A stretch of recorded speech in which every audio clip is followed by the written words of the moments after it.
welcome to AutoToday. My name is Dhruv and the car you see standing behind me isn't your average XC40. No, this is the XC40 Recharge.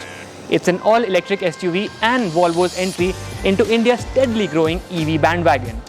But before we get to the car, do remember to subscribe to the channel and don't forget to hit that bell icon so that you get notified every time we go live with a video on AutoToday.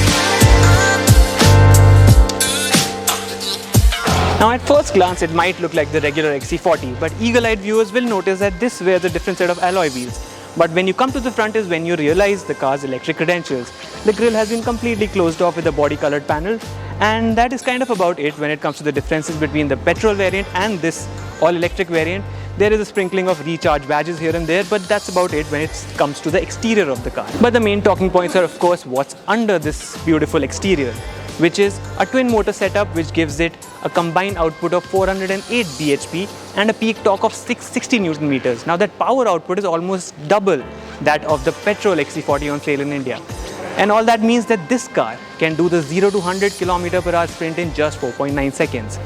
And talking about range, because that is of course something we have to talk about, there is a 78 kWh battery pack spread across the floor, and that gives it a WLTP range of 418 kilometers. But of course we'll have to test it in the real world to find out what you'll actually get in real world driving conditions, and for that you'll have to come back to our channel for a full-fledged review later on. This charging gun goes in here, and because of this all-electric setup, because of the motor for the rear wheels, boot space has been slightly compromised compared to the regular petrol variant. But the interesting part here is that to make up for this compromise in boot space, what Volvo has done has given it a frunk, which is a storage space under the front bonnet.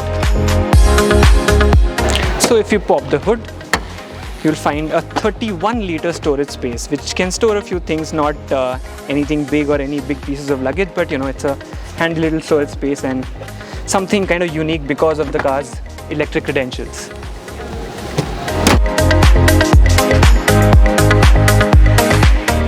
The battery pack spread along the floor has taken a toll on ground clearance, which has come down to 176mm as opposed to the petrol variant's 211mm. XC40 Recharge has a cabin nearly identical to its petrol counterpart. There are minor changes, however. The instrument panel sports a different look and the large central touchscreen is now Android based. The trims and upholstery differ from the IC engined XC40 as well. Space within the cabin, front and rear, remains unchanged.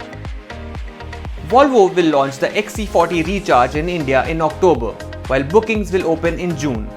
Being an EV, it will command a hefty premium over the petrol variant, and we're expecting it to carry a price tag of around 55 to 60 lakh rupees ex-showroom. What do you think about the XC40 Recharge? Feel free to share your thoughts in the comment section below and watch this space for a detailed first drive review of Volvo's first ever electric vehicle.